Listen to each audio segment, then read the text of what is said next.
박정수 대표, 하창한 본부장님 나오셨습니다. 어서 오세요. 네, 안녕하세요. 먼저 오늘 시장에서의 특징주들을 계속 들고 가야 될지 아니면 매도하고 가는 게 맞는지 OX로 알아보는 시간입니다. 마감 OX 첫 번째 종목은 CIS인데요. 오늘 장중에 무려 13%나 급등을 했었어요. 이제 테슬라 LFP 배터리 이야기 나오면서 공급업체 수혜로 부각받은 건데요. CIS 그리고 여기에 리비안까지도 묶이고 있네요. 과연 여러 이슈를 갖고 있는 CIS의 급등 그리고 오늘의 이 윗꼬리를 어떻게 해석해야 될까요? 두 분에게 OX로 여쭤보겠습니다. CIS 두 분의 선택은 나뉘어졌는데 일단 한참 본부장님은 O 의견 주셨어요. 네. 이 회사가 갖고 있는 강점 무엇일까요? 일단은 뭐 2차 전지에 대한 이런 이제 공정 같은 것들을 좀 보급을 한다라고 보시면 될 것 같은데 2차 전지 섹터에 대해서 참 많이 말씀을 좀 드렸던 것 같습니다. 근데 일단 저는 그 산업 자체에 대한 긍정적인 흐름이 유지가 될 것으로 일단 예상이 들고 있기 때문에 그와 관련해서 이제 뭐 이슈라든지 모멘텀으로 많이 엮일 수 있는 회사 같은 경우는 이제 충분히 좀 시세가 더욱더 분출이 되지 않을까라고 생각을 하고 있습니다. 일단 물론 오늘 장에서 이제 그 고점 대비해서 좀 많이 눌렸고 또 음봉을 좀 만들어내고 있기 때문에 단기적인 부분에서 약간의 좀 눌림 현상은 나올 수가 있지만 2차 전지 섹터 자체가 친환경 기조에 대한 흐름들을 나타내는 거 그리고 이제 앞서 말씀해주신 이제 LFP 관련된 부분에서 이제 중국 쪽에 대한 이벤트가 있기 때문에 테슬라 양에 대한 그런 부분들이 좀 부각이 된다라고 했을 때 좀 충분히 다시 한번 좀 부각이 될 수 있지 않을까라고 보고 있고요. 뭐 리비안 관련된 종목군들 같은 경우는 이미 충분히 좀 시세는 분출이 된 상황입니다. 다만 이제 관련된 이벤트가 어쨌든 진행이 될 때마다 좀 뉴스화 될 것이고요. 2차 전지 섹터에 대한 기대감을 좀 불러일으킬 수 있는 부분이다 보니까 관련된 부분에서는 좀 충분히 가져가 보실 수 있지 않을까라고 보고 있고요. 일단 지금 자리 자체도 이전에 상승력이 나왔던 그 이전 가격대까지 좀 떨어져 있는 상황입니다. 그래서 좀 슈퍼 매물대가 있는 상황이기 때문에 해당 가격 라인 정도만 좀 지지가 된다라고 했을 땐 좀 충분히 끌고 가보실 수 있겠다라고 보시면 될 것 같고요. 다만 2차적으로 이제 대세적인 시세가 나왔던 이 양봉 캔들, 그러니까 16,600원 라인 정도 부분이 좀 이탈이 되기 시작을 했을 때는 한번 요 아래 매물대까지는 갈 수 있기 때문에 이 부분은 좀 투자하실 때 참고를 해보실 필요가 있겠다라고 좀 정리를 드려보도록 하겠습니다. 반면에 박정수 대표님은 X 의견 주셨습니다. 무엇 때문이죠? 너무 많이 부각받았죠. 어... 지난 2020년에 2,000원이었던 주가가 어느덧 2만 원대까지 올라갔다가 지금 조금 빠졌지만 17,000원대를 유지하고 있습니다. 순자산 가치 600억 원대의 회사인데요. 현재 시가총액은 거의 1조 원에 육박을 하고 있죠. 그래서 정상적인 가격이 아니죠. 그래서 보유하신 분들은 매도 관점으로 일단 슬슬 대응을 하시는 것이 유리하지 않을까라고 생각을 하고 있고 이번에 이슈도 나쁘지 않았습니다. 테슬라가 리튬 인산철 배터리를 사용할 것이다. 그리고 이 배터리를 생산하고 있는 중국 기업 닝스 더다이에 이 CIS가 장비를 납품하고 있기 때문에 이슈적으로는 충분히 상한가도 기록할 만큼 강력한 이슈였는데도 불구하고 오늘 올라갔다가 내려갔던 이유는 상당히 많이 주가가 고평가되어 있기 때문입니다. 그래서 지금부터는 매도 관점으로 대응하는 게 맞지 않나라고 생각을 하고 있습니다. 네, 두 분의 의견은 나뉘어졌습니다. 여러분들 한번 잘 참고해 보시기 바라겠고요. 이어서 두 번째 한국항공우주로 넘어가 보겠습니다. 현재 주가는 1.53%. 10월 들어서 이제 상승하는 날들이 많았어요. 누리호 발사 때문에 이벤트가 딱 정해져 있으니까 이 이벤트를 가지고 항공주들, 방위산업 업체들 한번 사보자 하신 분들 많았는데 오늘 4시에서 이제 발사가 5시로 1시간 늦춰졌더라고요. 그 이후의 주가 흐름은 어떨지 오늘 매도하고 갈까요? 두 분의 투자 의견 말씀해 주시죠. 한국항공우주 OX 의견 보시면요. 오로 일치가 되어 있습니다. 저는 개인적으로 하도 이제 이슈에 매도하자 이런 이야기가 많아서 재료 소멸로 보는 분들도 많아서 오늘 매도해야 되나를 살짝 고민해 봤는데 5로 주셨네요. 네. 대표님. 한국항공우주는 저평가는 아닙니다. 시장에 계속적으로 좀 부각을 받고 있는 기업인데 우리나라 우주 항공 사업을 주도적으로 개발을 하고 있는 기업이고 거기다가 2030년까지 1,800여 종의 부품을 국산화를 시키고 있는 그런 기업입니다. 앞으로 성장할 수 있는 가능성이 매우 높게 존재하죠.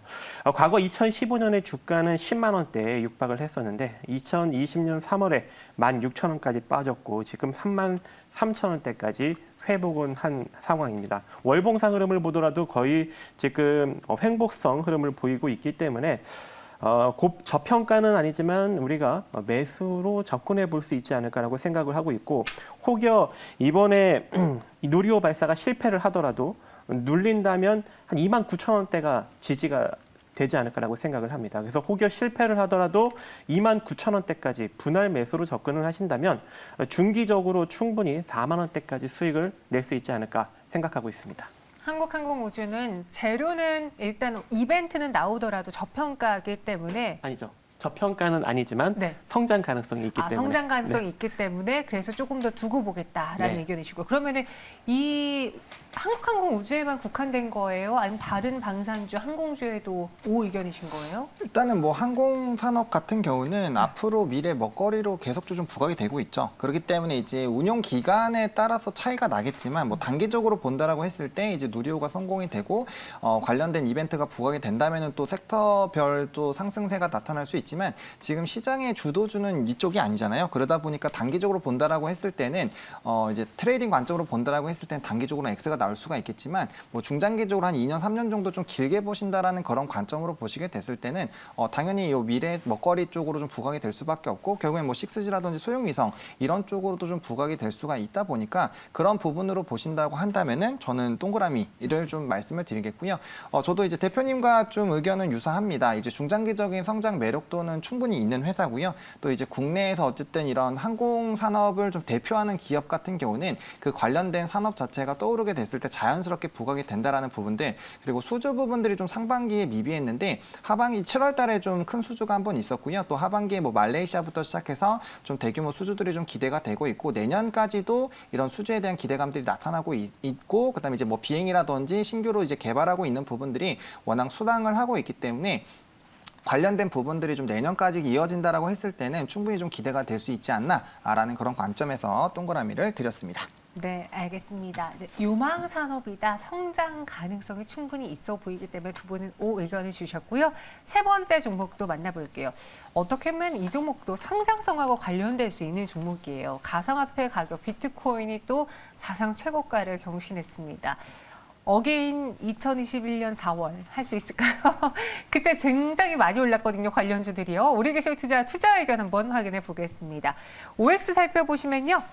하창 본부장님은 5를, 박정수 대표님이 X 주셨어요.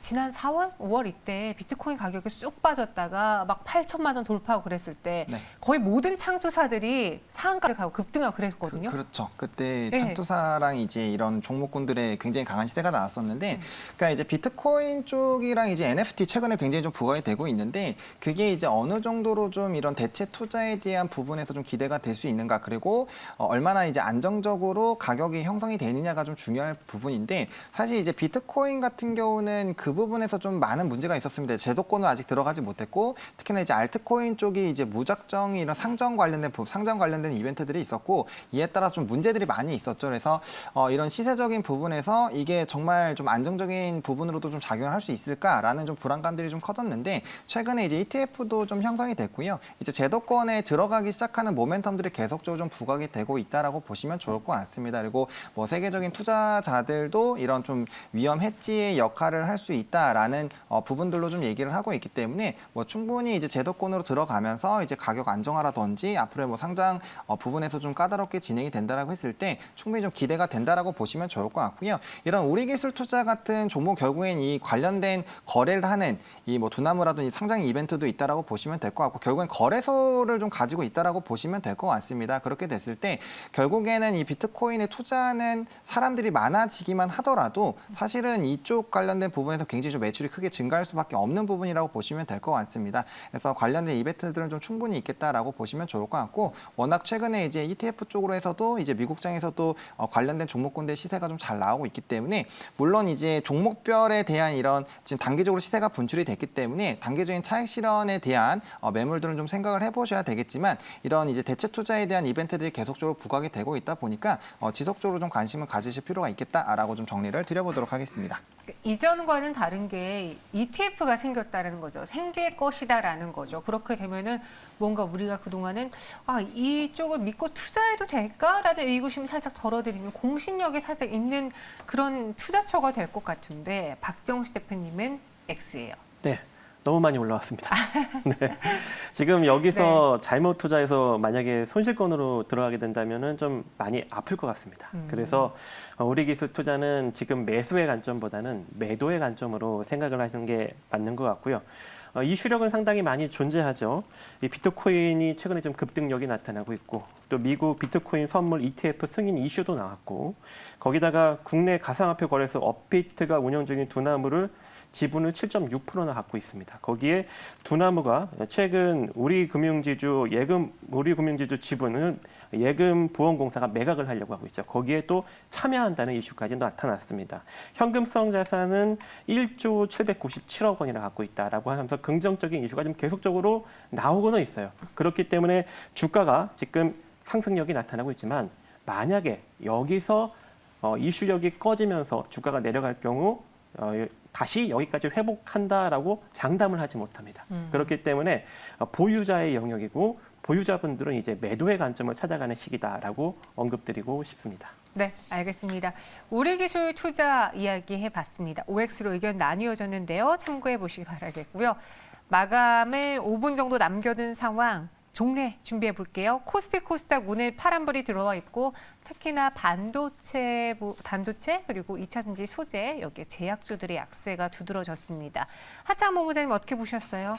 일단은 뭐 특징적인 흐름들이 계속 유지가 되고 있죠. 이제 뭐 아무래도 친환경 쪽에 대한 부분들 그리고 컨텐츠 그리고 오늘 같은 경우 또 원전 쪽으로도 좀 부각이 되고 있는 상황이고요. 뭐 비트코인이라든지 게임 관련된 종목군들, 그러니까 이제 앞서서 소개해드렸던 그런 뭐 비트코인이나 대체 투자 쪽들 그리고 친환경이라는 큰 틀 안에서 순환매가 좀 돌고 있는 시장입니다. 그래서 여전히 이런 이슈나 테마가 계속적으로 좀 부각이 될 수밖에 없는 부분이고 관련된 섹터로 수급이 몰리고 있는 시장이다 보니까 사실 이런 스포트라이트를 받는 섹터에 지금 만약에 투자를 하지 않고 계신다면 굉장히 좀 소외감을 느낄 수 있는 시장이겠다라고 보시면 될 것 같고요. 맞아요. 지금 각종 이런 이제 대외적인 변수들이 워낙 많이 발생이 되고 있고 이제 또 11월 달에 FOMC라든지 이런 또 이벤트들이 좀 부각이 되고 있고 최근에 이제 원 달러 환율 같은 경우는 조금 안정화가 되고 있는 부분들이 있지만 여전히 좀 높은 상황입니다. 그래서 외국인들의 수급의 연속성들을 좀 계속적으로 좀 체크를 해보셔야 될 것 같고요. 그렇기 때문에 이제 대형주들은 조금은 재미없는 시장이 될 수도 있습니다. 이 특정 테마에 같이 엮여 있는 종목군들 같은 경우 강한 시세를 분출하지만 그렇지 않게 됐을 때는 조금 이제 힘든 시간을 좀 보낼 수 있겠다라고 보시면 좋을 것 같고 만약에 이제 현금성 자산들이 좀 계신다라고 했을 때는 이런 좀 이제 특별한 섹터 쪽으로 이제 종목에 대한 교체를 해보시는 것도 좋지만 만약에 그럴 지금 여력이 안 되시는 분들 같은 경우는 굳이 이제 시간을 좀 투자하시는 방향으로 좀 접근을 해보시면 좋겠다라고 보시면 좋을 것 같고요. 그다음에 이제 위드 코로나라든지 이런 리오프닝 쪽으로도 계속적으로 좀 이벤트가 될 수 있기 때문에 관련된 부분들 보시면 좋을 것 같고 코스피는 2,980, 코스닥 같은 경우는 968선 지지하는지 좀 체크를 해보시면 좋겠습니다. 마지막에 랩을 하시네요. 네. 죄송합니다. 시간이 모자라서 박정우 셰프님의 마감 종례 들어보고 싶은데 지난주 이 시간에 소개해 주셨던 파워넷이 네. 급등을 했어요. 그 당시 마감을 산다였죠. 그렇죠. 지난주였죠. 지난주 네. 목요일에. 보니까 오늘 또 테슬라하고 엮이면서 네. 장중에 27%까지 갔는데 이 종목에 대한 리뷰도 같이 들어볼까요? 네, 요즘은 좀 이렇게 단타를 할 수밖에 없을 것 같아요. 맞아요. 이렇게 단기적으로 좀 급등력이 나왔다가 다시 또 주춤하는 흐름이 반복되다 보니까 여러분들의 단기 수익을 제가 챙겨드리기 위해서 좀 이슈력이 있는 종목들을 소개해드렸는데 다행히 또 파워넷이 제가 다음번 출연에 정확하게 또 급등력이 나왔습니다. 일단 저는 급등력이 나왔으니 매도 관점입니다. 왜 그러냐면 최근에 상승력이 나온 이후 이게 지속적으로 이어지기보다는 또 이게 다시 또 주춤하는 흐름이 지금 반복적으로 이어지고 있어요. 그래서 현재 오늘 거기 상한가까지 이제 움직였다가 지금 한 16% 정도로 마무리가 돼가는데 보유하신 분들은 일단 수익 축하드리고요. 한 적당히 한 6,000원에서 6,500원 정도 수준에서 매도 관점으로 대응하시기 바라겠습니다. 네, 알겠습니다. 파워넷 현재 주가는 17.94% 상승하고 있고요. 저희 시간이 조금 남아 있는데 네. 오늘 마감 정리를 해볼게요. 네, 뭐 나쁘지 않습니다. 제가 지속적으로 여러분들한테 남들이 다 안 좋다고 얘기할 때 긍정적으로 이야기 드렸죠. 시장도 그렇게 반등력을 현재 만들어주고 있고 오늘도 다소 좀 주춤했지만 외국인과 기관의 현물 매수력 들어오고 있고 또 외국인은 또 선물 매수력까지 유입이 되고 있습니다. 물론 증시의 상승 탄력은 다소 좀 줄어들 수밖에 없습니다. 왜? 쉬지 않고 많이 많이 올라갔기 때문에 그렇기 때문에 이제 선순환 구조의 조정력이다. 이미 이제 인기를 많이 끌었던 종목들은 다소 조금 주춤하고 그동안에 이제 인기몰이를 못했던 종목들이 치고 올라오는 그러한 선순환 조정력 흐름이 현재 나타날 수밖에 없습니다. 그래서 인기를 한참 끌고 있는 종목들보다는 다소 인기를 끌지 못하는 비주도 섹터에서 관심을 한번 가져보시기 바라겠습니다. 네, 양시장 현재 하락하고 있고요. 지금까지 마감동쇼과 함께하셨습니다.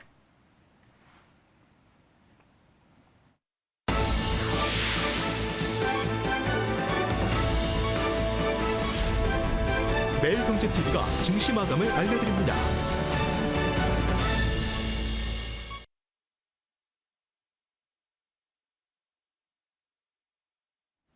네, 목요일 우리 증시 장 마감했습니다. 오늘은 업종별로 희비가 좀 갈리는 것이 있어서 대표적으로 게임주 마감 살펴볼게요. 펄어비스 상황실에서 진단했을 때만 해도 한 6%, 5% 상승이었는데 5회 수급이 더 붙으면서 무려 12% 넘는 급등을 보였습니다. 이 검은 사막 모바일의 중국 시장 진출 기대, 여기에 도깨비에 대한 신작 기대까지 더해지면서 오늘 수급이 강하게 붙었고요. 위메이드도 또 반등하면서 8.92% 상승했고 카카오 게임즈도 빨간불을 켰습니다. 반대로 2차 전지 소재주들은 오늘 크게 밀렸습니다. 대표적으로 이제 셋업체인 SK이노베이션, 삼성 SDI 그리고 LG화학도 하락을 했는데 눈에 띄는 거는 에코프로비엠과 LNF와 같은 2차 전지 소재주들이었어요. 물론 많이 올라서 빠진 것도 있었고 테슬라의 컨퍼런스 콜 이야기를 듣고 국내 기업들에게는 악재 아니야? 라고 생각하는 그 투자 심리까지 더해지면서 에코프로비엠이 오늘 8.87%, LNF가 6.3%, 첨보가 3.9% 하락했습니다. 그럼 종가 체크해 보도록 할게요. 코스피는 3,007.33포인트로 전거래일보다 0.19% 내림세로 마감을 했고요. 코스닥은 0.79% 하락한 993.7포인트로 종가 형성했습니다. 코스피 시장 안에서는 외국인과 기관이 같이 매수했는데 개인이 매도했고요. 1,381억 원의 매도, 기관은 1,285억 원의 순매수를, 외국인은 229억 원의 순매수를 보였습니다. 코스닥 시장도 수급 볼게요. 개인이 2,456억 원의 매수 우위를 보였지만 외국인과 기관이 같이 손잡고 매도했습니다. 또 시장의 특징주를 보시면 위지트가 앞서 말씀드린 것처럼 비트코인 가격이 사상 최고치, 여기에 미국 안에서 이제 비트코인 ETF 선물 거래가 가능해지다 보니까 이 관련주들에 대한 관심이 더 뜨거워졌습니다. 상한가까지 가면서 1,740원에 마감을 했고요. 하지만 최근에 이 비트코인 가격의 상승은 이 선물 때문이 아니라 ETF 때문이 아니라 인플레이션 때문이다라고 보는 시각도 있더라고요. 반대로 TA홀딩스의 경우에는 어제 장 마감하고 유상증자가 발표되자 오늘 주가 하락했습니다. 8.16% 내린 1,295원의 종가 형성했습니다. 네, 이렇게 양시장에 대해 브리핑 들어봤는데요. 하참 본부장님, 오늘 시장 개인 투자자분들에게는 어떤 시장이었을까요? 한 주평으로 정리해 주시죠. 아까도 말씀드렸지만 여전히 특징주가 시장을 주도하는 시장이다라고 좀 말씀을 드려보도록 하겠습니다.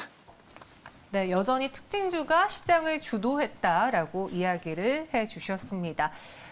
오늘 시장에 대해서 이렇게 봤을 때 코스피보다 코스닥의 하락이 좀 큰 상황이었어요. 말씀드린 것처럼 코스닥 시총 상위에 대부분 포진되어 있는 2차 전지주들의 급락이 눈에 띄었고요.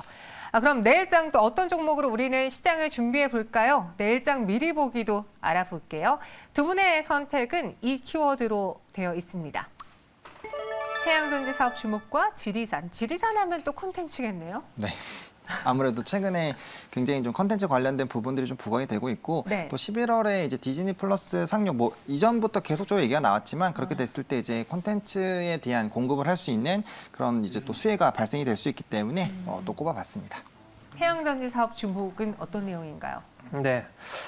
시장에 나름대로 좀 소외가 되고 있는데 이런 태양전지와 같은 좀 이슈력을 좀 품고 있고 실적이 개선되는 종목을 한번 노려보자라는 관점에서 들고 왔고요. 최근에 이 상용화된 실리콘 태양전지보다 훨씬 월등한 차세대의 태양전지가 개발이 됐다고 합니다. 네. 그 관련주를 한번 소개해 볼까 합니다. 알겠습니다. 내일장 미리 보기 이 두 키워드 안에서 골라봤고요. 여러분들 오늘 시간에 혹은 내일 시초가에서 공략을 한번 해 보겠습니다. 종목으로 바꿔볼게요. 하차 본부장님은 스튜디오 드래곤 그리고 박정수 대표는 메카로를 갖고 왔는데요. 스튜디오 드래곤은 정말 무거워요. 그렇죠. 네. 네, 맞습니다. 너무 느리기 때문에 사실 지금 이제 뭐 제 콘텐츠라든지 뭐 뉴라든지 뭐 에이스토리 같은 그런 종목군들의 시세와 비교했을 때 네. 상당히 좀 더디게 움직이고 있습니다. 그렇기 때문에 콘텐츠 관련된 종목군들이 지금 거의 고공행진을 하고 있는 상황입니다. 그러다 보면은 사실 신규 매수하기가 상당히 조금 부담스러운 상황인데 이슈는 계속적으로 좀 부각이 된다라고 했을 때 그래도 좀 이제 위치 에너지가 낮은 종목으로 좀 수급의 매기가 쏠릴 가능성이 있습니다. 근데 말씀해주신 것처럼 스튜디오 드래곤 같은 경우는 이제 텐트폴 드라마들이 조금 부재했었던 부분들과 좀 굉장히 무겁다라는 부분들은 가지고 있는데 그럼에도 불구하고 앞으로의 이런 성장 기대감은 상당히 좀 있는 상황이다라고 보시면 좋을 것 같습니다. 일단은 지리산 방영이 임박을 하고 있기 때문에 그에 따른 이제 관련사로 좀 부각이 될 수 있겠다라고 보시면 좋을 것 같고 이제 뭐 앞으로 이제 넷플릭스라든지 이런 앞서 말씀드린 디즈니 플러스가 이제 상륙이 임박을 하게 됐을 때 결국엔 OTT에 대한 경쟁이 강화가 될 수밖에 없고 그렇게 되게 됐을 때는 콘텐츠 제작을 하고 공급하는 그런 개수가 상당히 좀 중요해질 수가 있습니다. 근데 스튜디오 드래곤 같은 경우는 이제 덩치가 굉장히 좀 큰 회사이다 보니까 이런 이제 부품 이 수에서 상당히 좀 유리한 그런 경쟁력을 가질 수 있겠다라고 보시면 좋을 것 같고요. 넷플릭스 런칭 수도 지속적으로 좀 늘어나고 있는 부분들이 있다 보니까 22년까지는 그래도 이제 실적적인 부분에서 상당히 좀 좋아지지 않을까라는 기대가 되고 있는 상황입니다. 아무래도 작품이다 보니까 또 도중에 이제 텐트폴 드라마가 아니더라도 또 대박이 낼 수가 있는 또 그런 기대감들이 있다 보니까 관련된 부분들 좀 보시면 좋을 것 같고요. 그다음에 이제 뭐 악마 판사라든지 좀 이슈가 됐었던 갯마을 차차차, 뭐 킹덤 아신전 이런 부분들은 이미 방영이 되고 또 판매를 진행을 하고 있기 때문에 관련된 부분에서 좀 수익을 어느 정도는 좀 나타낼 수 있겠다라고 보시면 좋을 것 같고요. 뭐 또 애플 TV라든지 또 기타 OTT에 대한 이런 기대감들이 계속적으로 확대가 되고 있기 때문에 이 시장에 대한 확대는 계속적으로 나오고 있습니다. 최근에 오징어 게임이라든지 이런 또 흥행하는 드라마 덕분에 넷플릭스에 대한 점유율도 굉장히 좀 높아지고 있는 부분들이 있다 보니까 관련된 시장의 기대감들 계속적으로 좀 나아갈 수 있겠다라고 보시면 좋을 것 같고요. 그다음에 이제 신규 비즈니스에 대한 기대감들이 계속적으로 나타나고 있습니다. 그래서 지금 여러 가지 라인업들이 나타나고 있고 또 이제 채널 방영이라든지 이런 기대감들이 확대가 되고 있기 때문에 조금 이제 콘텐츠에 대한 순환매들까지도 좀 같이 지켜본다라고 했을 때 좀 기대가 될 수 있는 종목이겠다라고 좀 정리를 드려보도록 하겠습니다. 내일 시가에 공략해 본다면 어디까지 볼 수 있을까요? 말씀해 주신 것처럼 다른 콘텐츠가 다 갔을 때 안 가다 보니까 매력적으로 보이긴 하는데 네. 나도 과연 이 기간을 참아낼 수 있을까? 너무 무거우면 어떡하지를 걱정하시거든요. 물론 맞습니다. 이 이제 또 콘텐츠 종목군들 잘 가다 또 눌리게 됐을 때 후발주자로 쫓아가려고 했는데 또 꼬꾸라지는 거 아니야라고 생각을 하실 수가 있기 때문에 시가에 좀 접근을 하시되 이제 하방 같은 경우 91,000원까지 좀 열어놓으시고 분할로 좀 접근을 해보시면 좋겠다라고 보시면 좋을 것 같고요. 이 종목은 좀 무거운 종목이기 때문에 조금은 운용 기간을 잡고 좀 접근을 해보시면 좋겠다라고 말씀을 드리도록 하겠습니다. 그리고 목표가 같은 경우는 전고점은 충분히 좀 뚫어줄 수 있지 않을까라고 보고 있습니다. 지금 뭐 뉴라든지 A 콘텐츠들이 대부분의 콘텐츠 종목군들이 그 이전에 시세가 나왔던 고가 라인을 다 돌파해서 이제 움직였기 때문에 그와 관련된 흐름들로 좀 움직임이 나타난다고 했을 때 충분히 전고점 돌파해서 12만 원까지 좀 지켜볼 수 있지 않을까라고 보고 있는 상황이고요. 손절 라인 같은 경우는 81,500원 라인입니다. 이번에 좀 굉장히 주가가 눌렸을 때 그 저점 라인이기 때문에 그 부분만 깨지 않는다라고 했을 때 충분히 좀 끌고 가보실 수 있는 종목이겠다라고 좀 정리를 드려보도록 하겠습니다. 스튜디오 드래곤 목표 주가는 12만 원, 손절가는 81,500원 제시해 주셨고요. 박정수 대표님의 파워넷에 이어서 오늘은 메카로를 갖고 왔어요. 요즘 좀 세 글자 좋아하시네요. 네. 어쩌다 고르다 보니까 이제 네. 그렇게 됐는데요. 메카로 같은 경우에는 반도체 제조 공정의 원재료인 전구체와 히터 블럭을 생산하는 기업입니다. 실적은 2018년부터 쭉쭉쭉 영업이익이 깎여 들어갔습니다. 작년에 최저점을 찍고 올해부터 슬슬 한 2분기 정도부터 턴어라운드 기조가 나타나고 있는 상황인데요. 주가도 거의 지금 바닥을 다지고 횡보 국면에 놓여져 있고 여러분들이 차트를 보시면 아시겠지만 거의 지금 수렴형 형태에 머물러 있습니다. 이제 여기서 이제 강력한 것은 이제 주가 실적도 턴어라운드 되기 때문에 이슈력이 상당히 중요한 거겠죠. 이번에 메카로에서 신사업을 하나 이제 진행을 하고 있는데요. 자회사 메카로 에너지가 이 페로브스카이드 태양전지 흡수층의 제조 방법과 이 전공 수송층의 제조 방법에 특허를 출원하고 가지고 있습니다. 태양전지 쪽으로 이제 사업을 진행을 하려고 본격적으로 지금 강력하게 밀어붙이고 있는 상황인데요. 이번에 이슈가 나온 게 울산과학기술원의 석상일 교수팀이 이 페로브스카이드 태양전지 적용 결함을 줄였다라고 발표를 하였고, 미국에서도 지금 25.8%의 세계 최고 수준의 효율을 갖춘 태양전지를 개발을 인증을 받았습니다. 그래서 앞으로 차세대 태양전지로 각광을 받을 수 있는 그런 발판이 현재 마련이 됐다라고 보여지고 있고요. 또 이 실리콘 태양전지와 다르게 이 페로브스카이드 태양전지는 얇고 가볍고 또 유연하게 만들 수 있고, 거기다가 용액 공정으로 값싸게 만들 수 있다고 합니다. 앞으로 상당히 부각받을 수 있는 가능성 존재할 것으로 보여지기 때문에 지금 현재 11,800원 이하로 여러분들이 접근을 하시면 될 것 같고요. 손절 라인은 11,200원으로 짧게 제시해 드리는데 장기적 관점으로 끌고 가시는 분들은 굳이 손절할 필요성은 없을 것 같습니다. 9,000원대에서 추가 매수로 장기적 관점으로 끌고 갈 수 있는 여력도 존재하고, 단기적 관점의 목표가는 13,000원입니다. 하지만 수익권에서 계속적으로 잘 움직인다면 지속적인 장기적 관점 홀딩도 가능하다라고 언급드리고 싶습니다. 네, 메카로 목표 주가 13,000원, 순저가 11,200원으로 정리해 보겠습니다. 두 분은 여기서